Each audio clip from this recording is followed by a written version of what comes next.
Hello student, welcome back to Diya coaching institution. आज हम आपके लिए प्रेसिडेंट वर्सेस गवर्नर पे मोस्ट इंपॉर्टेंट एमसीक्यूज लेकर आए हैं। ये जो टॉपिक है वो कंपटीशन एग्जाम में काफी कंफ्यूजन क्रिएट करता है, क्योंकि प्रेसिडेंट वर्सेस गवर्नर पे काफी घुमा फिरा कर कंफ्यूजिंग वाले क्वेश्चन पूछे जाते हैं और स्टूडेंट को ये काफी डिफिकल्ट लगता है सॉल्व करना। इस पर्टिकुलर लेक्चर के अंदर हमने प्रेसिडेंट वर्सेस गवर्नर के वो एमसीक्यूज आपको दिए हैं जो काफी हद तक आपके डाउट्स को क्लियर कर देगा, और प्रेसिडेंट वर्सेस गवर्नर का कोई भी क्वेश्चन आपके सामने अगर आएगा तो आप उसे तुरंत सॉल्व कर देंगे, क्योंकि यहाँ पर आपको डिटेल एक्सप्लेनेशन भी दिया जाएगा हर एमसीक्यू का। तो ये जो टॉपिक है वो आज आपका पूरी तरीके से क्लियर हो जाएगा। इस लेक्चर को लास्ट तक देखना है आपको। जो लोग कंपटीशन एग्जाम की तैयारी कर रहे हैं वो हमारे चैनल को सब्सक्राइब जरूर करें। वीडियो पसंद आ जाए तो लाइक जरूर करना, और हाँ, अपने फ्रेंड्स के साथ शेयर जरूर करना। स्टार्ट करते हैं। सबसे फर्स्ट क्वेश्चन यहाँ पर है, राष्ट्रपति और राज्यपाल में से किसके पास मृत्यु दंड यानी डेथ सेंटेंस को पूरी तरह माफ करने की शक्ति है? राष्ट्रपति और राज्यपाल में से किसके पास मृत्यु दंड को पूरी तरह माफ करने की शक्ति है? अगर आप लोगों का आंसर्स आते हो तो कमेंट सेक्शन में आंसर जरूर दीजिएगा। ये एक कंफ्यूजन क्वेश्चन है जो आ सकता है कि आखिर किसके पास ज्यादा पावर है, यानी जो डेथ सेंटेंस होता है उसको माफ करने की जो पावर है वो राष्ट्रपति और राज्यपाल में किसके पास होती है? तो ये जो है केवल राष्ट्रपति के पास होती है, तो ऑप्शन ए यहाँ पर बिल्कुल करेक्ट हो जाएगा। इसका एक्सप्लेनेशन देखते हैं कि राष्ट्रपति के पास किस तरीके की पावर होती है और राज्यपाल की किस तरीके की होती है। देखिए, राष्ट्रपति की क्षमादान शक्ति अनुच्छेद 72 में है और राज्यपाल की 161 में दे रखी है। प्रश्न पूछा जा सकता है कि राष्ट्रपति की क्षमादान शक्ति कौन से अनुच्छेद में है, तो अनुच्छेद 72 के अंदर यानी आर्टिकल 72 में दे रखी है, और राज्यपाल की 161 आर्टिकल में दे रखी है। अब मृत्युदंड की बात करें, राज्यपाल सजा को कम या टाल सकता है। क्या कर सकता है? राज्यपाल जो है सजा को कम कर सकता है और टाल सकता है, लेकिन पूरी तरह से माफ नहीं कर सकता है। कौन नहीं कर सकता है? राज्यपाल। वही जो राष्ट्रपति जी हैं वो पूरी तरीके से माफ कर सकते हैं। क्या कर सकते हैं? पूरी तरह से माफ कर सकते हैं सजा को।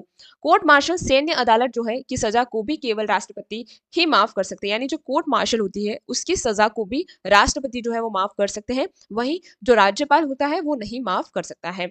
अन्य सजाओं के मामले में दोनों की शक्ति लगभग एक जैसी होती है, लेकिन ये एक्सेप्शनल क्या है कि जो मृत्यु दंड होता है वो सिर्फ राष्ट्रपति ही क्षमा कर सकते हैं, यानी यहाँ पर प्रेसिडेंट का पावर गवर्नर से ज्यादा हो जाता है। दोनों ही अपनी मर्जी से नहीं बल्कि सरकार की जो मंत्री परिषद होती है कि सलाह पर माफी देते हैं, यानी यहाँ पर प्रेसिडेंट के पास भी पूरी तरीके से पावर नहीं होती है, एक्सट्रीम पावर नहीं होती है कि वो किसी भी सजा को माफ करे। यहाँ पर जो मंत्री परिषद होती है उनकी सलाह पर ही प्रेसिडेंट कोई एक्शन ले सकता है।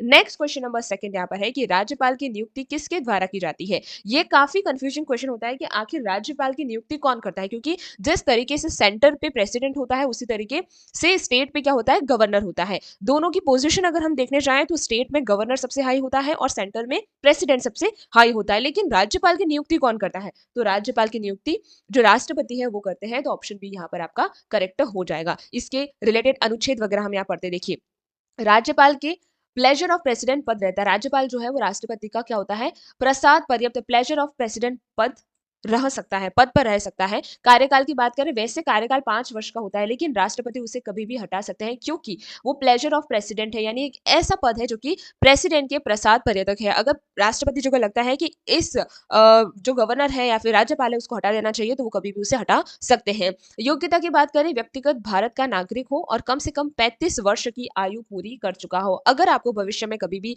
राज्यपाल बनना हो तो आपको ये ध्यान में रखना है कि आप भारत के नागरिक होने चाहिए और आपकी जो उम्र है वो 35 वर्ष की होनी चाहिए, तभी आप राज्यपाल बन सकते हैं। चयन की बात करें तो राज्यपाल में भारत में राज्यपाल का चुनाव नहीं होता है, उसे केंद्र सरकार द्वारा नॉमिनेट किया जाता है। ठीक है, किसके द्वारा किया जाता है? जो सेंट्रल गवर्नमेंट होती है वो उसे क्या करती है? नॉमिनेट करती है।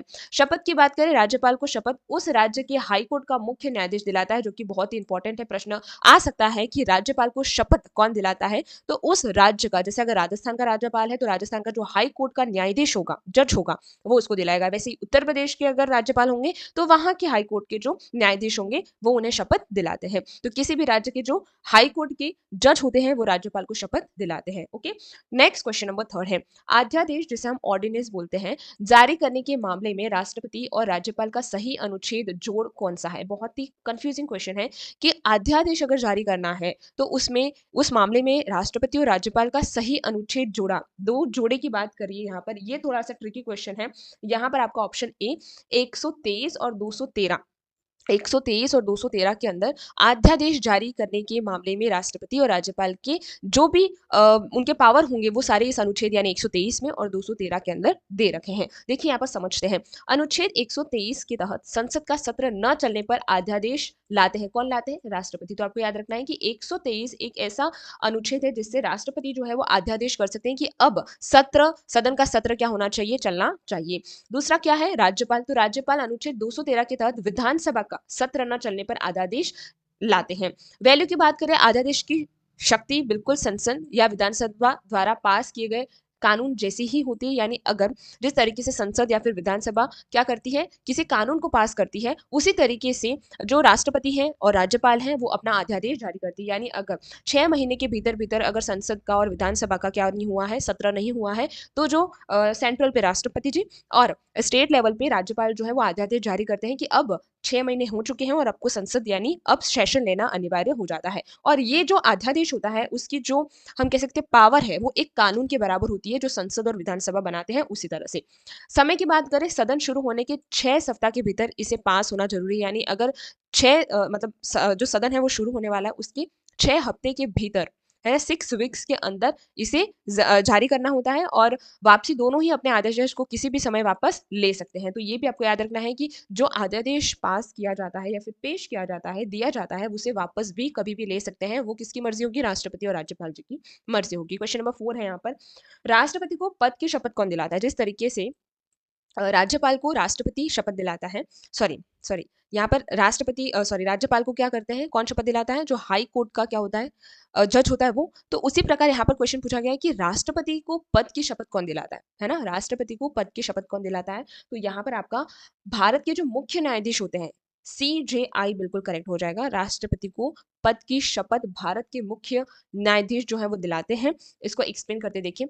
अनुच्छेद की बात करें कौन से अनुच्छेद के तहत, तो राष्ट्रपति की शपथ का वर्णन अनुच्छेद 60 में है। आपको ये याद रखना है कि अनुच्छेद 60 के अंदर राष्ट्रपति की शपथ का वर्णन है।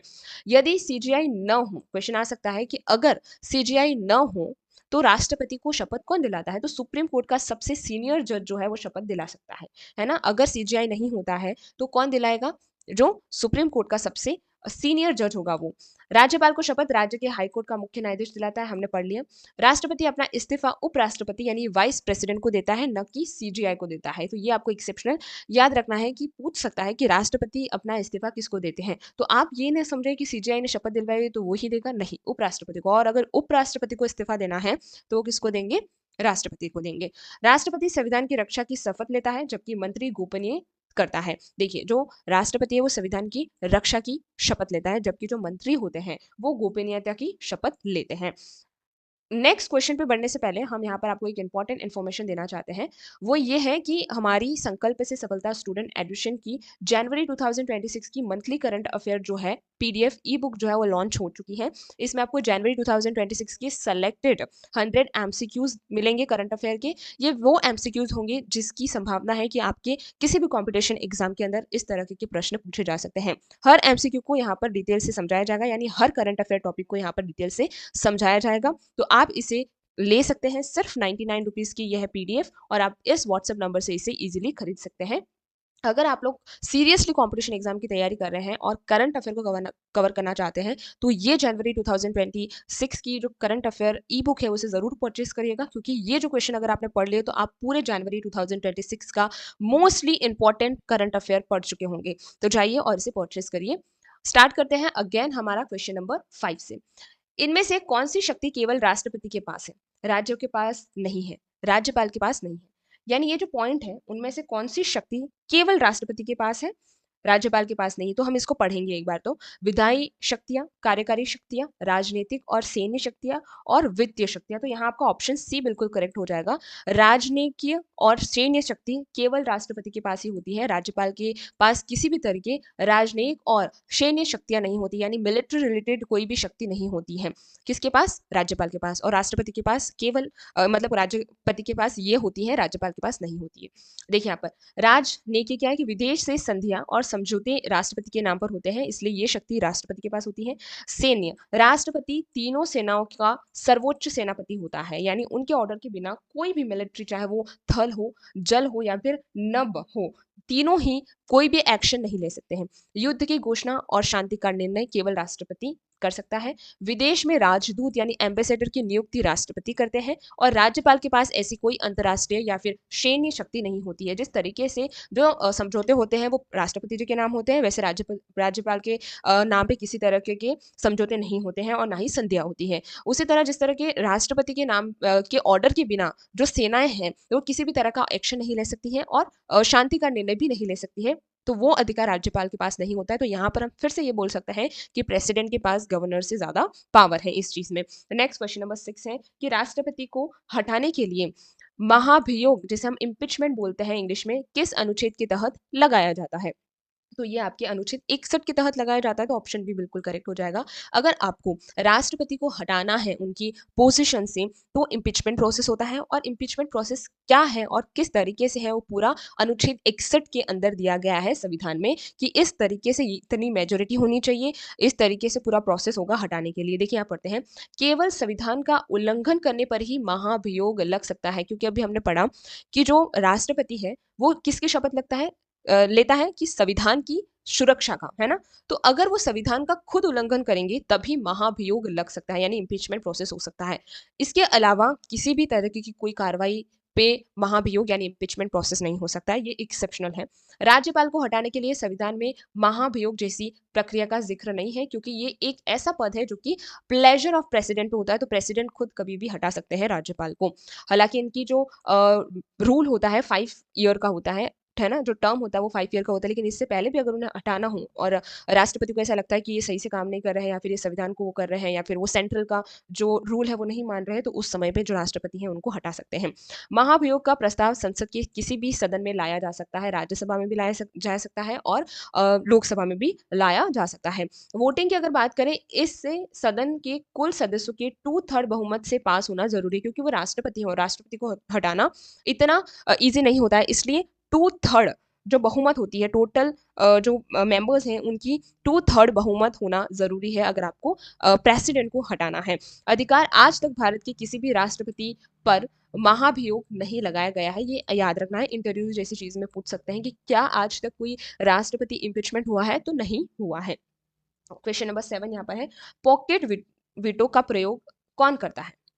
पॉकेट वीटो का प्रयोग कौन करता है? तो ये केवल राष्ट्रपति नहीं करते हैं, दोनों कर सकते हैं। कौन कर सकते हैं? दोनों, यानी राष्ट्रपति भी करते हैं और राज्यपाल भी करते हैं। हालांकि हम ज्यादातर राष्ट्रपति के बारे में पॉकेट वीटो का जो पावर है वो पढ़ते हैं, लेकिन राज्यपाल भी पॉकेट वीटो का प्रयोग करता है। इसलिए यहाँ पर जो कंफ्यूजन है वो दूर करना है, दोनों ही पॉकेट वीटो का यूज करते हैं, राष्ट्रपति और राज्यपाल दोनों। देखिए यहाँ पर हम समझते हैं कि जब कोई बिल पास होकर आए और राष्ट्रपति राज्यपाल उस पर न तो साइन करे और न ही वापस भेजे, बल्कि उसे अनिश्चित काल के लिए अपने पास रख ले, उसे क्या बोलते हैं? पॉकेट वीटो बोलते हैं। यानी अगर उन्हें लगता है कि नहीं ये बिल पास नहीं होना चाहिए या फिर ये इस तरीके की जो पॉलिसी है वो हमारे राज्य के अंदर या फिर हमारे स्टेट के अंदर नहीं आनी चाहिए, तो वो क्या करते हैं, ना तो साइन करते हैं और ना ही उसको वापस भेजते हैं। ये याद रखना, अगर एक बार वापस भेज देते हैं और उसके बाद वापस वो बिल अगर राष्ट्रपति या फिर राज्यपाल के पास आता है, तब वो वीटो यूज नहीं कर सकते और उन्हें अनुमति देनी पड़ती है।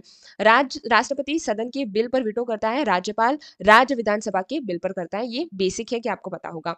विशेष शक्ति की बात करें, राज्यपाल के पास एक अतिरिक्त शक्ति है, वह बिल को राष्ट्रपति के विचार के लिए सुरक्षित रिजर्व कर सकता है, जिसे हम एक प्रकार का वीटो, पॉकेट वीटो भी कह सकते हैं। कि अगर जो राज्यपाल है उसको ऐसा लगता है कि मुझे नहीं समझ में आ रहा है या फिर राष्ट्रपति के विचार को हमें एक बार देखना चाहिए, तो वो राष्ट्रपति को क्या करता है, बताने के लिए रिजर्व करके रख सकता है। ज्ञानी जेल सिंह, देखिए भारत में पहली बार डाकघर संशोधन विधेयक पर ज्ञानी जेल सिंह ने पॉकेट वीटो का प्रयोग किया था। कौन सी? डाकघर संशोधन विधेयक पर किसने किया था? ज्ञानी जेल सिंह, जो कि प्रेसिडेंट थे, उन्होंने पॉकेट वीटो का प्रयोग किया था। संविधान संशोधन की बात करें, राष्ट्रपति संविधान संशोधन बिल पर वीटो का प्रयोग नहीं कर सकते हैं, यानी जो संविधान के अंदर वैसे तो राष्ट्रपति का ही होता है, क्योंकि संविधान संशोधन का कोई बिल राज्यसभा के अंदर सॉरी विधानसभा के अंदर तो नहीं होगा, है ना। स्टेट में तो कोई संशोधन नहीं ला सकता है, तो राज्यपाल को तो यहाँ पर कोई प्लेस ऑफ या फिर पावर ही नहीं होगा। लेकिन संविधान संशोधन कहाँ पर होता है? पार्लियामेंट के अंदर होता है, सेंट्रल पार्लियामेंट यानी लोकसभा और राज्यसभा में। तब जो वीटो पावर है वो प्रेसिडेंट नहीं यूज कर सकते हैं। नेक्स्ट क्वेश्चन नंबर 8 है वित्तीय आपातकाल जिसे हम फाइनेंशियल इमरजेंसी बोलते हैं की घोषणा कौन कर सकता है। बहुत ही इजी है। अगर फाइनेंशियल इमरजेंसी है तो राष्ट्रपति ही वो एकमात्र व्यक्ति है जो पूरे स्टेट के अंदर फाइनेंशियल इमरजेंसी की घोषणा कर सकते हैं। तो ऑप्शन सी यहाँ पर बिल्कुल करेक्ट हो जाएगा। अनुच्छेद की बात करें वित्तीय आपातकाल अनुच्छेद 360 के तहत लगाया जाता है। इसके अंदर पूरी तरीके से बताया गया है अनुच्छेद 360 के अंदर कि कब लगेगा, कैसे लगेगा, क्या चीजें होनी चाहिए तब ही आपातकाल लग सकता है। ये राज्यपाल के पास आपातकालीन शक्तियां नहीं होती हैं और ना ही वो लगा सकते हैं। खुशी की बात यह है कि भारत में आज तक कभी भी वित्तीय आपातकाल नहीं लगा है। इसकी घोषणा 2 महीने के भीतर संसद की मंजूरी जरूरी होती है। यानी अगर फाइनेंशियल इमरजेंसी लगानी है 360 अगर लगाना है अनुच्छेद 360 अगर पूरे भारत में लगाना है तो उसकी घोषणा के 2 महीने पहले संसद की मंजूरी लेना अनिवार्य है। यानी हम ये कह सकते हैं कि राष्ट्रपति के पास भी एक्सट्रीम पावर नहीं है कि वो जब चाहे वो लगा दे, उनको भी संसद की मंजूरी लेना अनिवार्य होता है। इस दौरान राष्ट्रपति किसी भी सरकारी कर्मचारी यानी जजों सहित का वेतन कम करने का आदेश दे सकते हैं, जो कि किसके पास है पावर, राष्ट्रपति के पास है। नेक्स्ट क्वेश्चन नंबर 9 है कि विधानसभा लेजिस्लेटिव काउंसिल में 1/6 सदस्यों को मनोनीत यानी नॉमिनेट करने की शक्ति किसके पास होती है। अब यहाँ पर बात हो रही है विधानसभा की, तो ऑब्वियसली यहाँ पर राज्यपाल सही हो जाएगा। और कहाँ पर राज्यसभा के अंदर किसकी होती है, राष्ट्रपति की होती है। देखिए यहाँ पर होगा साहित्य, विज्ञान, कला, सहकारी आंदोलन और समाज सेवा के जानकारों का राज्यपाल चुनता है। मतलब अगर इन क्षेत्र में कोई बहुत ज्यादा जानकार होता है तो उन्हें nominee as a nominee membership दी जा सकती है। कौन देता है, राज्यपाल। वहीं राष्ट्रपति जो है राज्यसभा में 12 सदस्यों को चुनता है, लेकिन सहकारी आंदोलन कोऑपरेटिव मूवमेंट राष्ट्रपति वाली लिस्ट में नहीं होता है। अनिवार्यता क्या है, यह केवल उन राज्यों में होता है जहां विधान परिषद है। जहां नहीं है वहां पर इस तरह की कोई नॉमिनी नहीं होती है विधानसभा के अंदर, है ना। राज्यसभा अपनी मर्जी से नहीं मंत्रिपरिषद की सलाह पर ये नाम तय करते हैं। तो यहाँ पर ये भी आपको याद रखना है कि जो राज्यपाल है वो अपनी मंत्रिपरिषद की सलाह पर ही उन लोगों को चुनते हैं। प्रतिनिधित्व इसका उद्देश्य समाज के विशेषज्ञों को सदन में जगह देना है, ताकि वो अपनी, जैसे कि अगर कोई क्रिकेट की फिल्म में है, अगर पार्ट ऑफ उसमें है, तो वो क्रिकेट के लिए वो अपना योगदान देना चाहेगा। अपनी जो पॉइंट ऑफ व्यू है कि क्रिकेट के लिए इस तरह की चीजें होनी चाहिए वो देगा। एज एग्जाम्पल मैं आपको यहाँ बता रही हूँ।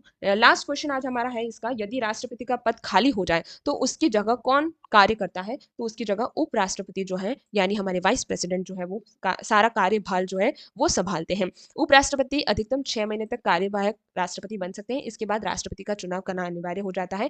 यदि राज्यपाल का पद खाली हो तो राष्ट्रपति के पास राज्य के राज्यपालों को कार्यभार दे सकते हैं या हाईकोर्ट के जज को नियुक्त कर सकते हैं एज अ राज्यपाल या फिर गवर्नर। सीजीआई की बात करें, अगर राष्ट्रपति और उपराष्ट्रपति दोनों न हो तब भारत का जो मुख्य न्यायाधीश है वो उस पद को संभालता है। कार्यवाहक राष्ट्रपति के रूप में काम करते समय उपराष्ट्रपति को राष्ट्रपति वाली ही सैलरी और सुविधा मिलती है। जब भी चाहे वो कोई और राज्यपाल हो या फिर सीजीआई हो, जब वो उस पद पे बैठते हैं तो उन्हें वही सेम सैलरी और सारी सुविधाएं मिलती हैं।